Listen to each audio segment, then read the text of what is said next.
Hi everyone. I want to thank you guys for coming out to our brown bag series, and I appreciate you coming. You know it's on for the video, it's not on for a PA, so if you can't hear me, I'll have to speak louder. Um, Again, we're going to talk today about positions, classifications, and responsibilities within your position. There's a couple of things I want to kind of bring up to date on. Well, not up to date, but I'm going to let you know if you're sitting in the first couple of tables, you might be on the video. May not be, but just in case. So if you don't want to be recorded, kind of scoot back a little. We did have, I heard from Diego. He's out on medical leave. He's doing good. He's going to be back in a couple of weeks. He did ask me to mention to everybody that if you know anybody that's resigning from the university or leaving, he wants us to really make a point of going into HR and having an exit interview with HR, just to let them know, how things are going on campus and if they'll do anything about it, we don't know. But we really want to start getting exit interviews to happen and get them filed with HR. We're going to have Nick do a presentation, and then afterwards we'll have a question and answer. So if you have questions, save them up until Nick's done, and then we'll have a question and answer. We'll have the mic go around, and we'll go from there. So now I'll pass it off to Nick. All right. Yeah, just to piggyback on what Mary was saying, once a month we meet with HR, and there's always seems to be a problem area, whether it be a problem manager or things that are just really royally effed up in certain areas, which cause people to leave. They either retire earlier than they thought they were going to, or they just up and resign. And that message, the reason why, never really makes it up to the HR level where they can address some of these things. So we're sitting with HR talking to them, things are really messed up here. And then at this point they've been shrugging their shoulders, saying, well, we're not hearing anything. We don't know what's going on. So the exit interview really does help if you can stomach it. Most of the people that leave under those conditions just have about had it. They don't want anything more to do with the university. But if you can stomach an exit interview and really, you're not going to be working anymore. What have you got to lose to really tell the truth about the things that you've been experiencing? So that's one update. Another update is our STEPS bill, which is a bill in the state legislature to get salary steps mandated for CSU employees. Has been going well, sailing through. If you've been reading the e-news or keeping up to date on the website, you can track its progress. Last year it made it all the way to the governor's desk, but he did not sign the bill. Good news is we have a new governor now. Governor Newsom. It was Governor Brown who said no before, so we think we have a good shot. In that context, we are also going into bargaining at the beginning of the year. Our contract expires in about a year from now, or about 11 months from now, right? So someone was just talking to me about whatever happened to T-shirt Wednesdays or Union Wednesday. We're going to start promoting that again just to get kind of the visibility up. We'll likely be having a lot of activities. We'll be doing a bargaining survey probably towards the end of this year, maybe the beginning of next year. I think we also have a spot on the website for like a suggestion box for bargaining proposals, things that have really irked you that are in the contract that you'd like to see changed. We're taking all those suggestions. So it will be another busy year for us next year as we go into bargaining to bargain our next 3-year contract.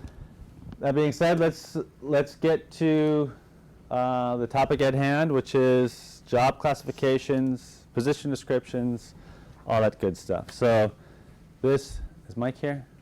No. This title came from Mike. Take this job and classify it rather than shove it.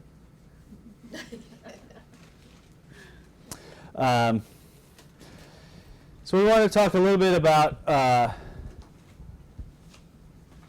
primarily job classifications and how they're changed, how you can change them, how they can be changed on you, what rights do you have, things to look out for in your day-to-day work as it relates to classifications. Now, the classification is different than a position description, right? Position description describes what you do very specifically, whereas the classification describes what you do generally, right?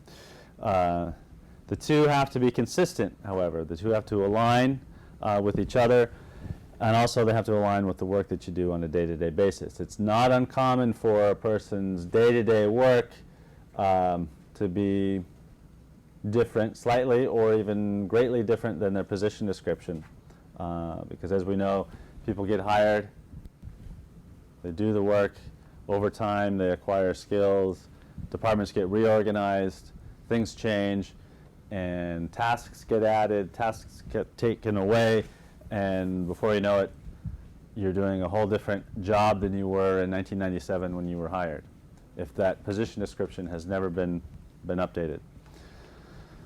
And changes to your position description are generally handled within the department.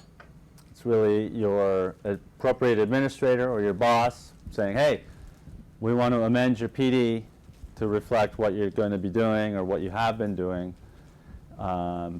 You have some input into that, but it doesn't really go outside of the department. Whereas a classification change has to go out and is reviewed by HR. They have comp and class people, compensation and classification people reviewing those so that it's not just up to your boss or the department, right?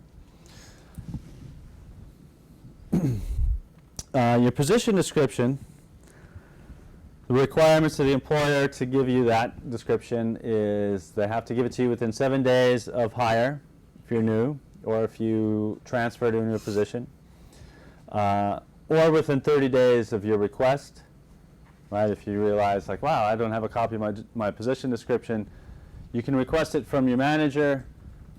They have to give it to you within 30 days. Sometimes they'll say, oh my gosh, I don't know where it is, I'll have to look for it, or, you know. You could also go to HR because it should be in your personnel file. That's another way to get it. You just make an appointment with HR to inspect your personnel file, and it should be in there. The position description lists your name. It lists the classification that you're working under, your job title, and the time base you were hired and are working. It identifies your boss, i.e. the appropriate administrator, but not by name. Your position description will have your name, but a PD really should have who you report to by title, right? Because we know that people change, people leave, people get transferred. So it would be inappropriate to say, oh, you report to Stephen Bossy Pants, right? You report to that Stephen Bossy Pants' title. It should identify the function of the position within the department, and it should outline your duties. How many people remember what their PD looks like? Some of you, not all of you, right? If you go and look, most commonly it has a description of, a general description, and then it'll outline by percentage, right? They'll say, oh, we think 35% of your work is doing these things, and then 20% is doing these things, and they'll go down, and then they'll say 5% to say 5% of duties, you do whatever we tell you to do, right? But what it really says is other duties as assigned, right? That gives them the wiggle room to come up with the one-offs in terms of, oh, we can tell you to do other things as well.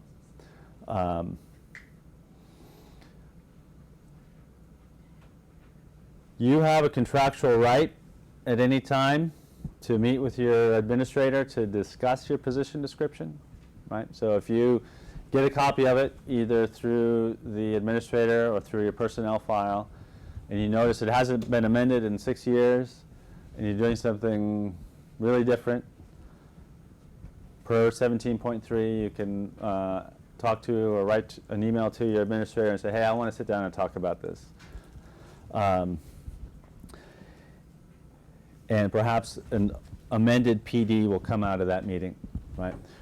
one of the reasons why it's important to do that is it's good to have on record the things that you're doing, because if it's in your PD, it's assumed that management has given you those duties. There have been cases where we have represented employees who have taken on additional duties, and it's not in their PD, and we have a meeting either to discuss a reclassification or an IRP, and the manager will say there with a straight face, even though they knew the employee had been doing it, how else was that work getting done, and can say, we never assigned these duties.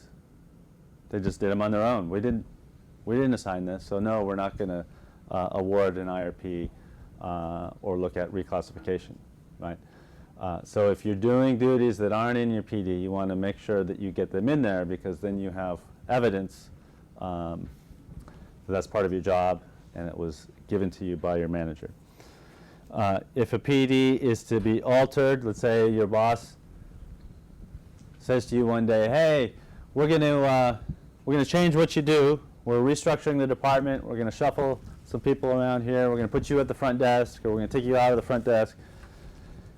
A PD has to be amended. It has to be given to you 7 days before those new duties go into effect. So that's the position description.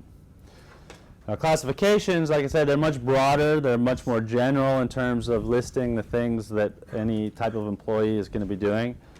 And they're statewide classifications. So the CSU has come up with this list of classifications that applies to all campuses. And they have an agreed upon list. It's called the Classification and Qualification Standards, CQS, for each job.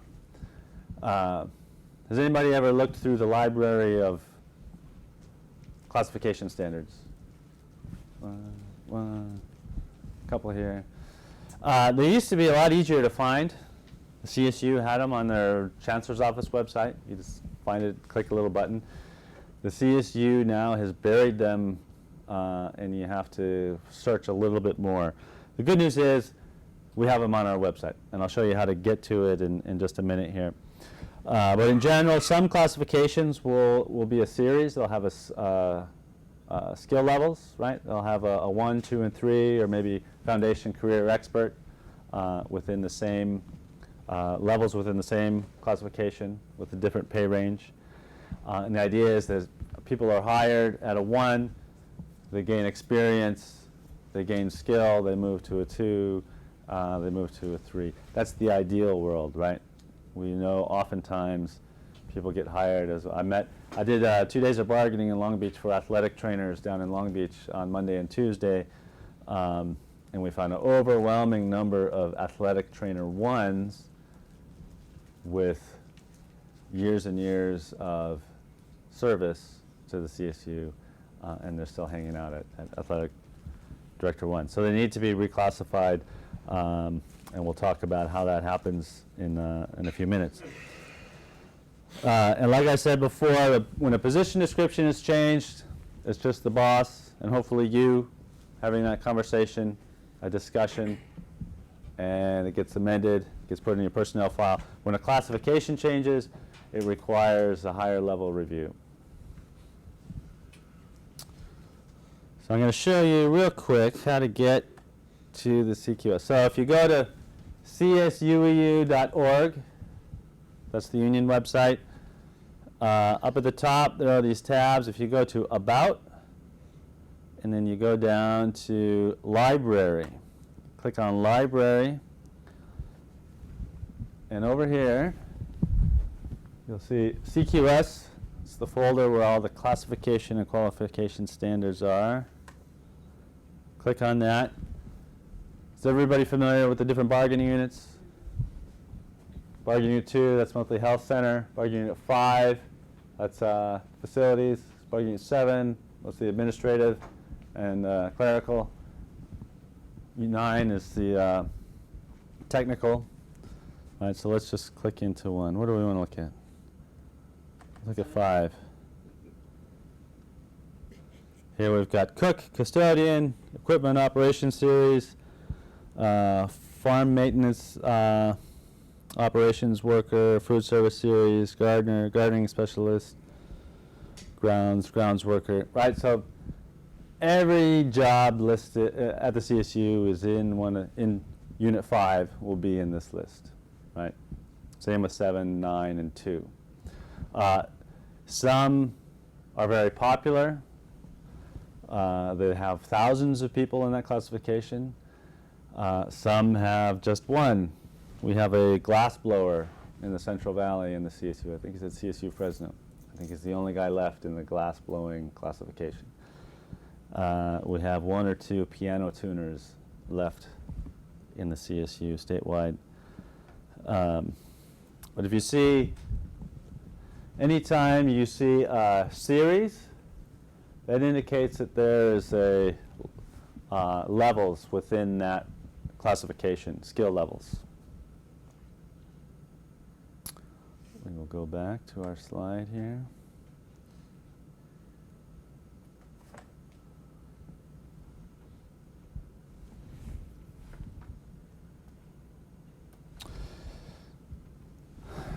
So when or how do employees change their classification or get it changed on them? One obvious way is if you apply for a new position. Say you're working and you're tired of your job, or you want a new challenge, or something cool really comes up, you can apply for that vacant position. You get accepted in a new classification. That's one way. Another way is if you're reassigned, right? You just get a tap on the shoulder one day saying, hey, we're going to have you do this job, right? And that can be temporary or it can be permanent. Sometimes it happens through a reduction in force, right? Right now, one of our piano tuners, maybe the only piano tuner, is facing a reduction in force because Humboldt State University has decided they don't need a guy full-time committed to tuning pianos anymore. So someone in his case, I think he's an elderly guy, he's probably going to retire. But if he was younger and wanted to stick around, the layoff language would allow him to move to a different classification to avoid being out of a job. And another way that a classification changes is a request for review. And that can be done both by you or the manager. So when you do move, there's some things to consider. What happens when you move? One thing to keep in mind is movement to a different classification or a skill level within that same classification series may mean serving a new probationary period. Right? If you are a gardener and you go to a gardening specialist, you may have to serve a new probationary period. Right? That is, everybody knows that when you take a new job at CSU, there's 12 months of a probationary period before you reach the permanent status, achieved permanency in that classification. Right? That's kind of the period when we tell people that's the time when you say yes to everything because you just want to make that permanency. Before your 6-month mark, you can be let go for any or no reason at all. You have very little protection as a probationary employee. From 6 to 12 months, you have a little bit of protection. Right? We can challenge a rejection from probation for a couple things, but it's hard to do. Once you achieve permanency, you are no longer an at-will employee. You can only be terminated, demoted, or disciplined for just cause. And there's a whole process that the union helps folks with that if that's the case. That being said, if you are a current permanent employee and you move to another classification, you hold on to your permanency in that older classification. Right? So if you go from gardener to gardening specialist and you don't make your 12 months and they say, oh my God, you're terrible at being a gardening specialist, you're not out of a job. You have retreat rights back to being a gardener. Right? So it's not an entirely it's not fraught with risk. So you have achieved permanency and you are able to go back. Once you achieve permanency in the new classification, you then relinquish permanency in the old one. Right? So at no point can you have permanency in more than one classification. If you do move to a higher classification or a higher skill level within the classification series, you have to get at least a 5% increase in pay. Unfortunately, many campuses around the state take minimum as maximum, or, oh, reclassification is 5%, so here you go, here's your 5%. It's minimum, right? It can be higher. It can be as high as whatever it takes to get you at to hit the maximum of that new range, right? But there's no, that's the only limit, really, for a pay increase. On the other side of the coin, a movement to a lower classification or skill level may mean a decrease in pay unless the movement is involuntary and not a demotion, right? So if you were a gardening specialist and you said, I don't want to be a gardening specialist anymore, I want an easier life, I want to be a gardener, right? Lower pay range, and they say, okay, fine, you go. And it was an entirely voluntary move. You could potentially have a lower rate of pay in that lower classification. If the university decides through whatever operational measure they're using that we don't need gardening specialists anymore, we don't need that many, and they take the least senior gardening specialist and say, hey, we got to let you go, but hey, we have this gardener position open, and you move to it, then that's not voluntary, right? You become red circled. And I'll get to red circled in a minute. Another way is if you get demoted, right? You're doing a really bad job and they say, you can't be this classification anymore, we're going to put you over here. That is rare. And it's rare because an employee who suffers a demotion has rights to appeal it to the State Personnel Board. The union represents them. It's a form of discipline, which they have to. Remember when I said we're just cause employees, we're not at will, so they really have to prove their case. They have to go to Oakland to the State Personnel Board for a hearing to really demonstrate why a demotion is necessary. Most of the time they'd rather suspend people for a day or 5 days before they would demote them to a lower paid position. So the final point, if the movement to a lower classification or skill level is involuntary, then the employee's rate of pay is red circled, and I should put a qualifier on this. If what you're being paid currently is above the maximum for that lower classification that you were put in, your pay gets red circled, meaning you get to keep it. But as other folks move up, you stay there until the classification pay range catches up to you, right? And then once the minimum or the maximum goes above you, then you can start receiving the GSI, the general salary increases again. So red circled means no loss of pay, but it does mean a wage freeze in essence. Now we are going to talk about, we said there were several ways to get reclassed. And one of them is through a review.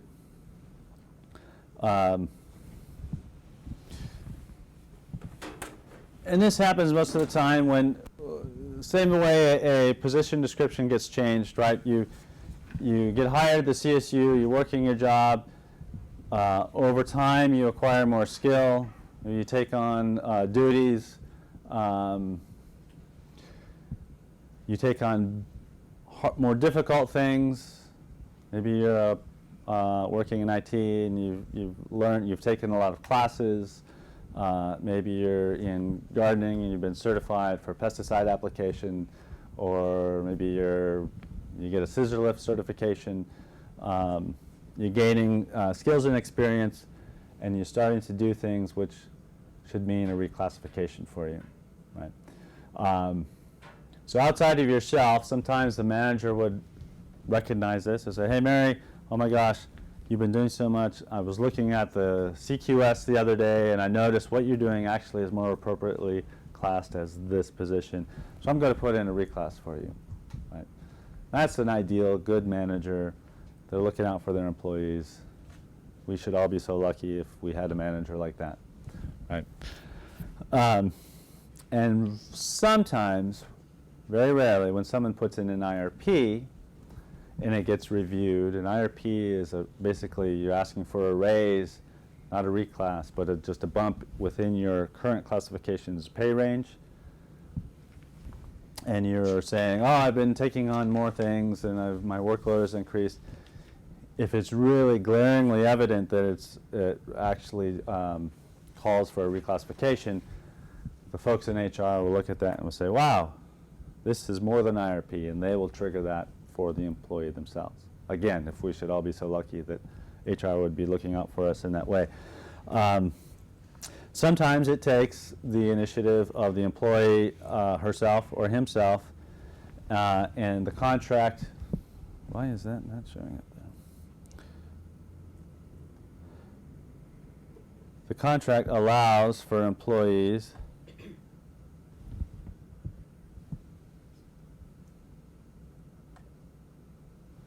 there we go, to seek reclassification, right? So this is a little cheat sheet. We've gone over what a reclassification is. Essentially, it's when you're making significant movement in your job, acquisition of skill, of licenses, certifications, experience, that you are more appropriately classified as something else, either a higher skill level within your series or something else entirely. So that second paragraph, an in-class progression, that refers to moving within the series in a skill level, right? One skill level to a higher skill level within the same classification. It follows the same procedures as a reclassification. So the same applies, the same process applies for both. I'd also add, again, this applies if you went from a Cook 1 to a Cook 2, even though it's within the same classification, it may require a probationary period, right? But again, if you don't make it as a Cook 2, you're not out of a job, you're just a Cook 1 again.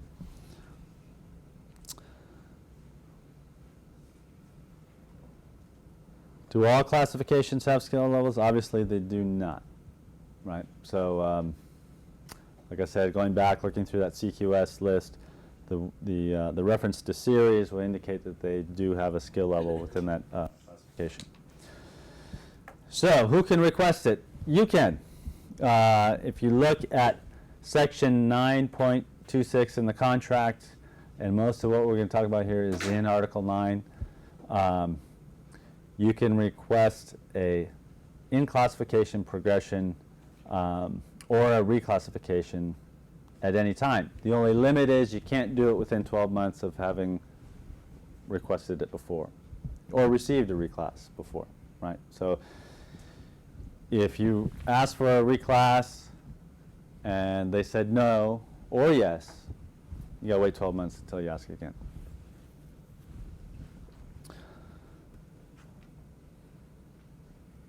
And again, you can do it and management can do it. Is my position description the same as the classification standards? We went over this. It should be consistent, but it's not the same. So just logistically, where you'll find the form to request a in-class progression or a reclassification is going to be on the East Bay HR website. You go to the East Bay website, you find HR, click on that, and then they're going to have a thing that says forms. You click on the forms, and it's going to be there. Right, so you click that, you print it out, and then you fill it out. But before you do, here are some helpful tips, right? it's really a good idea to review your current job description, and if it's out of date, get it changed before you do the request for review. The reason is, going back to what I said earlier, if you get that changed, the manager says, oh yeah, we'll amend this and this, you know, it's more reflective of what you're doing. Management has kind of put its stamp of approval on it. They're admitting and they're acknowledging the fact that you're doing that higher level work.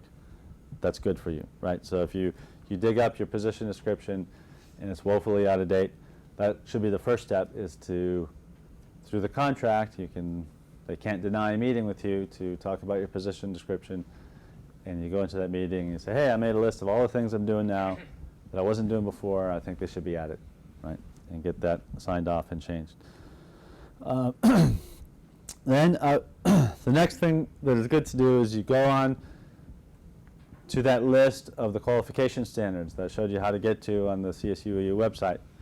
You click on the classification that you're in, and also look at the classification that you think you ought to be going into, and anything else that may be associated with it, right? Look at them all, right? Also talk to your coworkers. You may find that there's people that are doing similar work to you, but they're in a different classification, right? So that will give you an idea of like, oh, maybe I should check out my friend's classification, see what that looks like. Right? Maybe that's a place you want to go in terms of your destination for the reclassification.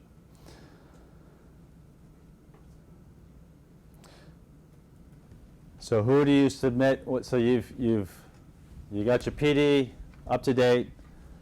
You've researched your classifications. You've figured out, where you want to go, whether it's an in-class progression up the skill level or to a higher classification. You filled out the form. You downloaded the form from HR. You filled it out.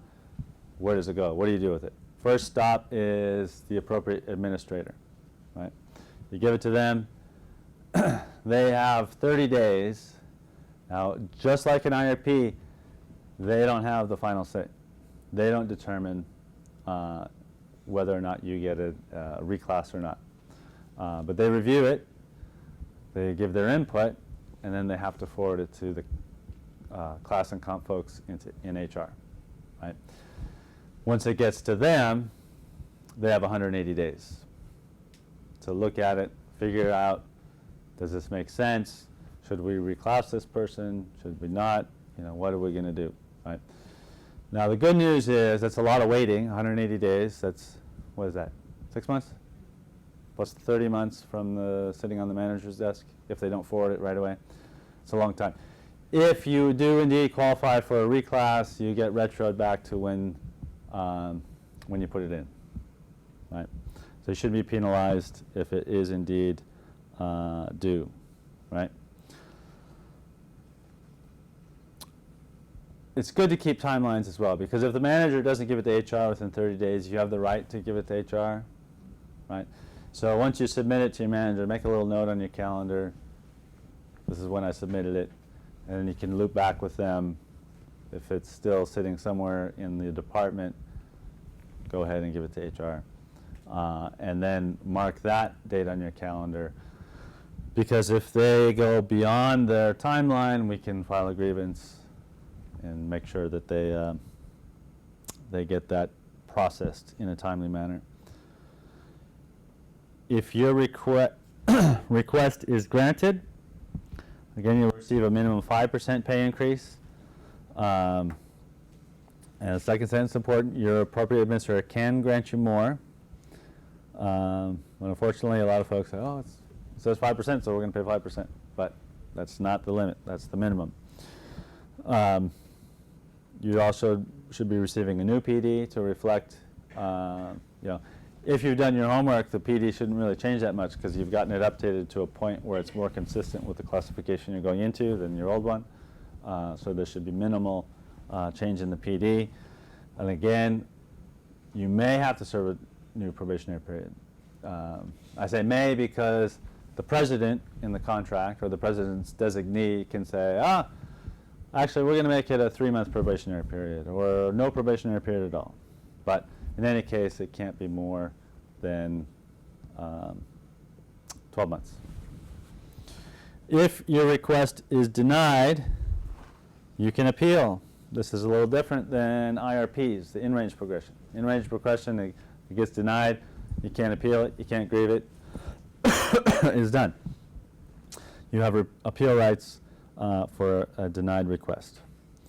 And this is interesting. The contract says they got to tell you why they denied the request for review for the reclassification.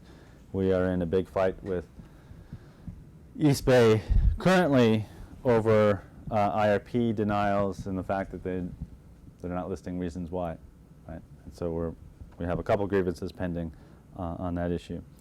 But they got to tell you why, because, and specifically because, what are you going to base your appeal on, right? If they say, oh, your appeal for a reclass has been denied, that's it, and you want to appeal it, what have you got to go on, right? It's pretty useless to have an appeal if they don't tell you why. So they have to tell you why, and there's a process in the contract for you to be able to get to that point where you can make your case and get it appealed.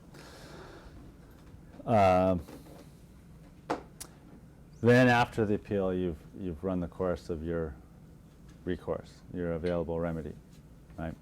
And at that point, we have to wait 12 months. Right? Unless, and I say unless, in a circumstance where it is obvious even to the, to anybody that you are wrongly classified, if it's so obvious to show that this is obvious discrimination, or it's clear that this employee is not liked, right? They're doing something way above their classification. They're doing out of classification work all the time. We would be taking that further in terms of, not through the grievance process, but to the chancellor's office in terms of having them rein in the university.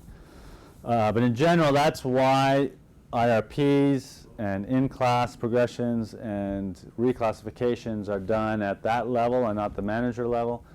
Is what if you have a manager who's hired all his cousins and is giving them IRPs and in-class progressions, and everybody else has no such luck, right? There's a kind of a check and balance there. To be able to make sure there's fairness and there is no discrimination, no favoritism. So that is about it in terms of what I have, but we can open it up for a discussion in terms of anything that we talked about or any other additional issues. We've got a question in the back. So what about if you submit a reclassification and you've been doing the work, but they deny it and say, okay, well, now we're just going to take away this and this, so do they still owe you back pay for the time that you've done those duties that would have reclassified you, like if you were doing them for a year or 6 months or? Right. Good question. The question is, if you've been taking on extra work, you put a request for a reclassification, they say no, but at the same time they say, we see that this work they know what has led to that reclassification request, and so they pull back some of the duties, they take away some of the duties. In that case, I would be working with a steward or advocating for yourself to try to get a bonus. Because if they're saying, okay, going forward, we're not going to have you do that work anymore, right? And management rights gives them the ability to assign work, right? If they're taking that away, they're taking away the work which would qualify you for that classification. You can't really make the case of like going forward, even though I'm not going to do the work, I still need to be in the classification. But them having taken away those duties is a clear admission that you were working out of class. And therefore, there's a couple different mechanisms in the contract to seek retroactive pay. A couple of the easier ones are, bonus is probably the easiest way. Because a specific language says bonus in recognition for increased workload for a period of time. They would actually, unless it was glaringly obvious that those duties really would trigger a reclassification, they'd be better off waiting a while. I mean, if I was management and I was really devious and I wanted to really screw you, I would say no to the reclass, have you keep doing the work for a while, and then take it away later. Because if they said no to the reclass, but oh, you're right, let's take away the duties, that's an admission that you were working at that higher level. And therefore, it gives you grounds and the union grounds to fight for you to get some retroactive compensation for the work that you had been doing, right? You should have been reclassed a long time ago, right? Does that answer your question? Yeah, but so what about if they wait and then take the duties away and you realize that? Do you still have grounds to, challenge it? Yeah.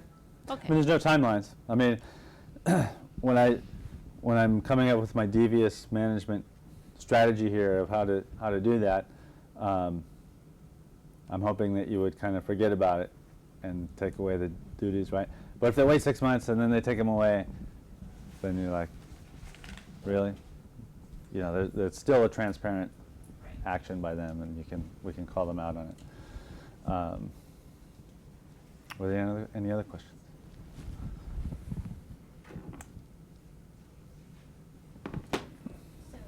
I have a question about when you change classifications and you have retreat rates.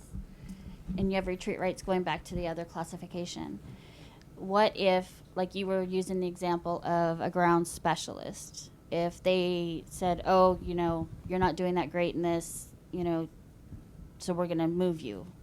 What if there's not a grounds position open still? Do they just create another one for you, or what? How does that work? They have to put you in that classification somewhere.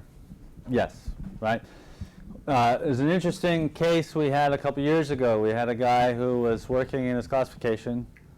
It was not getting along well with his manager. Wanted out very badly. Was looking at other jobs to apply for on campus, and he found a temporary job. It was posted for 12 months. Right? He applied for it, and then the interview went really well.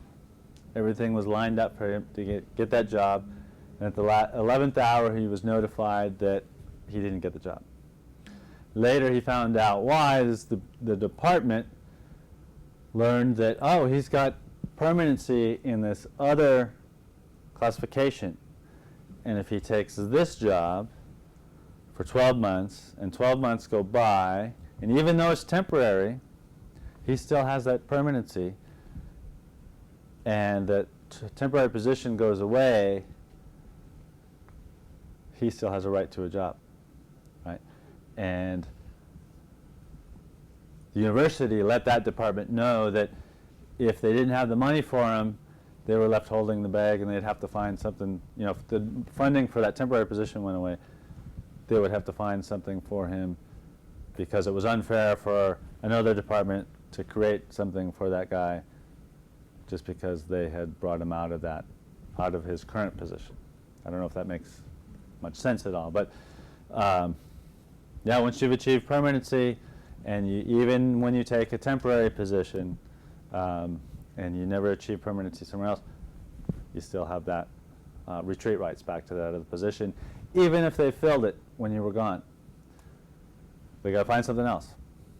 It may not be the same job in the same department, but if you were an ASC and you went and you took another job, and then they filled the ASC position in your department, and either that job was temporary or you didn't make probation, they got to find you an ASC job somewhere else. What about seniority? Are you going to be, if you go back, though, you're gonna be losing seniority.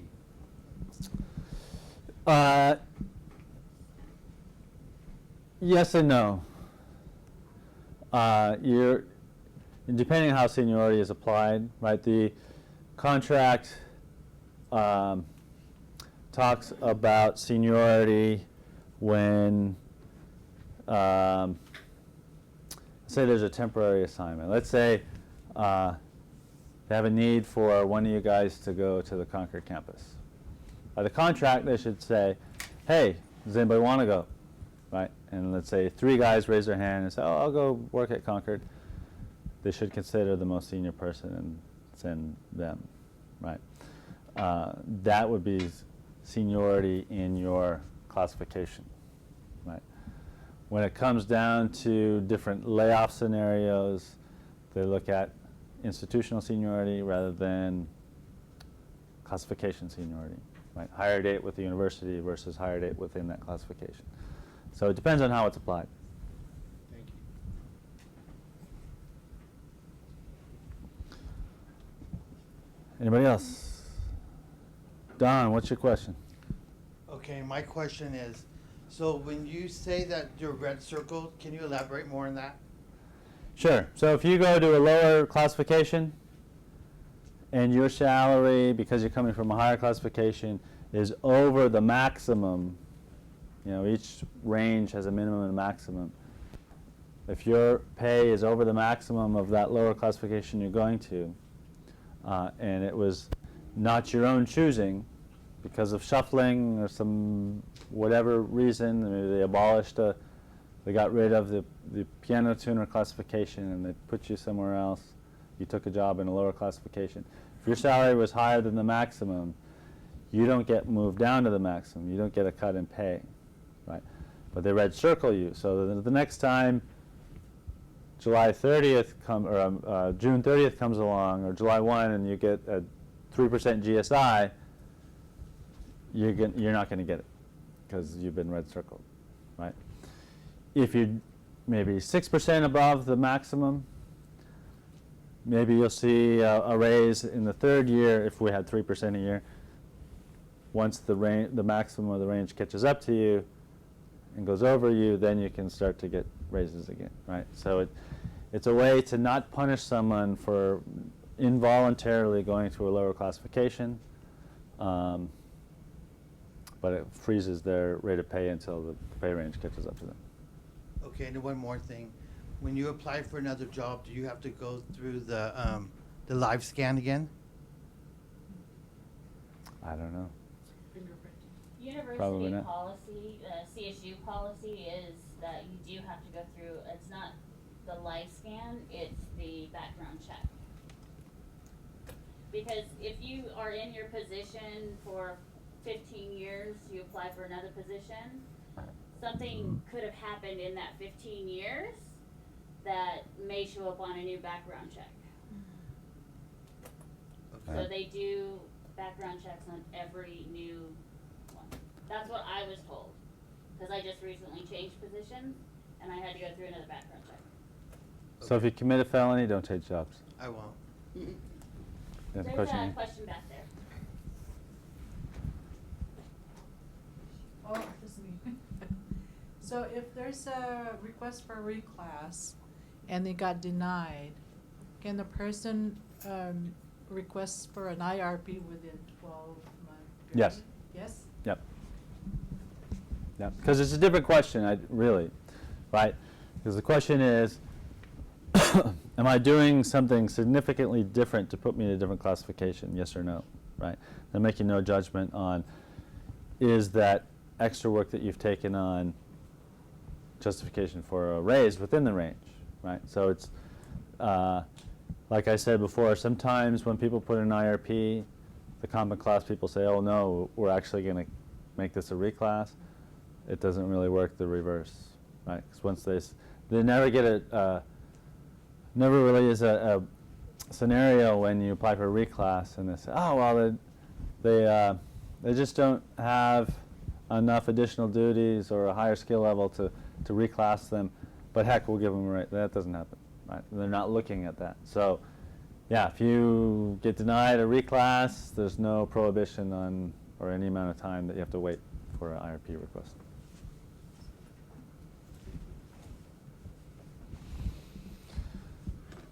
See, no more questions? I think we're, I got a oh, question, but it's not about. I got a question. Is this on? Yeah. Yeah, Is this on? Yes. Oh, I got a question, but it's not about positions. uh-huh. It's about the contract.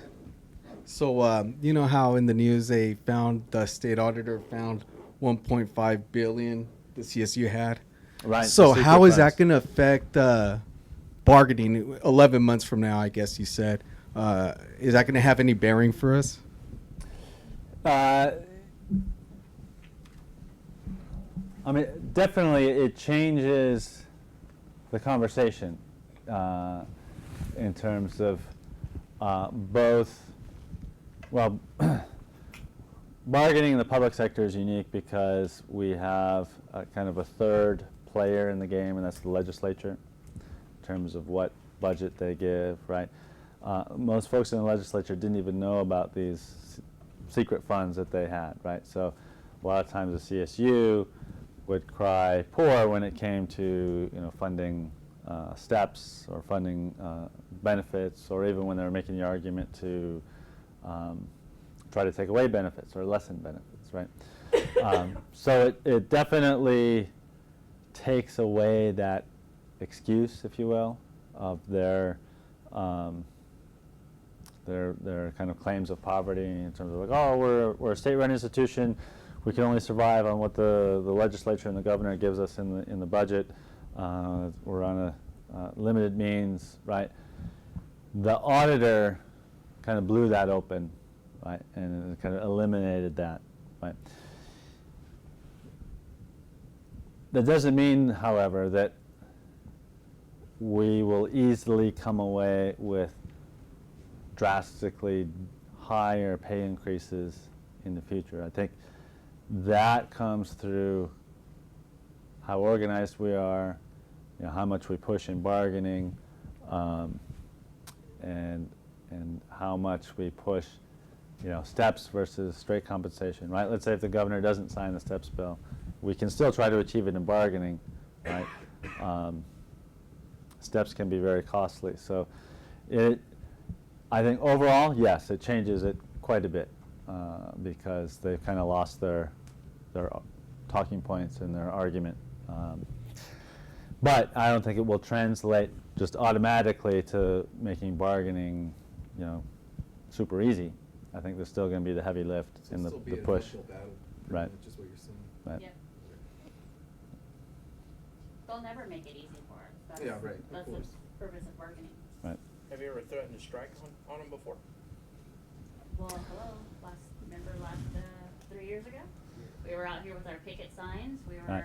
So I will say to that notion, I like to fight, and I like particularly bargaining fights, right? Because that's when most folks are paying attention, right? Once you win a contract, everybody's like, oh, cool, we're good for 3 years, but it's during the time of bargaining where really it comes to the forefront in terms of like pay issues, benefit issues,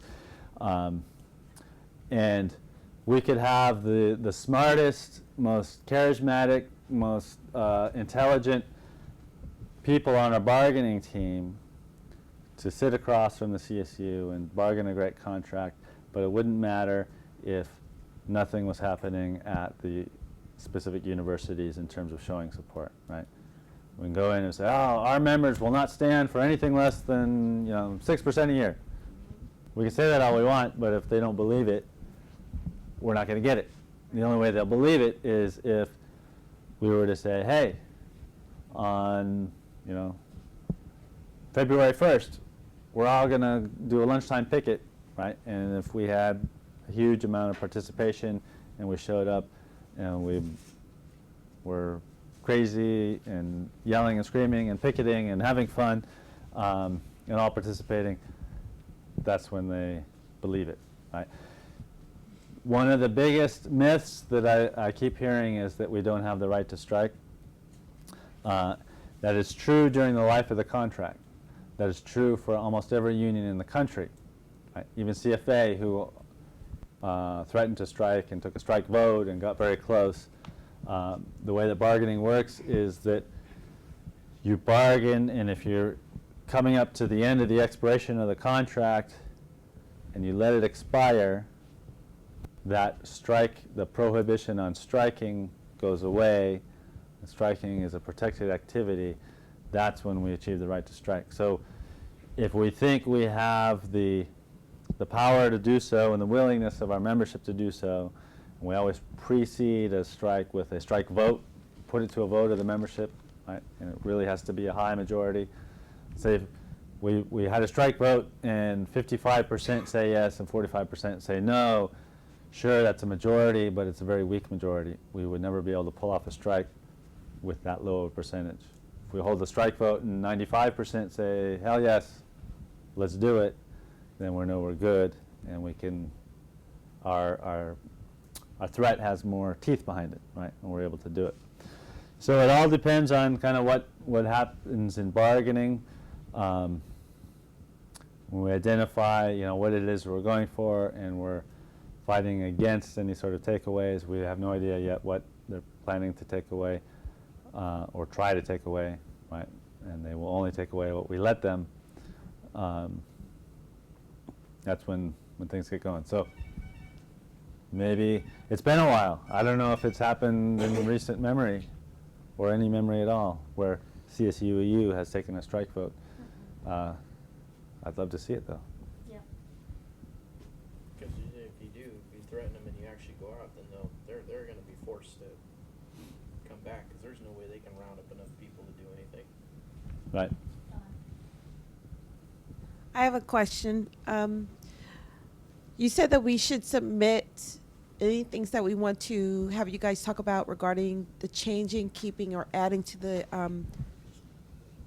contract. Yes. Will that be submitted to us electronically through a survey? Yeah, or something? so I think right now it's, from my understanding, it's been put up on the website. But before the bargaining team meets and develops proposals, we always try to do a bargaining survey. Last time we did it, except for Unit 5, we did it electronically, just because Unit 5 is not in front of a computer all day like a lot of the rest of us are. So it's sent out, it's like a Survey Monkey or something like that, where you answer the questions, and we develop proposals based on kind of what people identify as the biggest priorities to do in bargaining. So that, if we can find the link for the suggestion box, maybe we send that out to the general membership now, but then later in the year, as we get closer to bargaining and we develop the bargaining survey, that definitely will be sent out to everyone. And for visibility, when will we be getting our T-shirts? The executive board is meeting and discussing that. Hopefully, we'll be having more news as we get closer to the end of the year. What she said. If that's it, if Anything no else? more questions, we'll thank No. you guys very much for coming in. We really appreciate your support.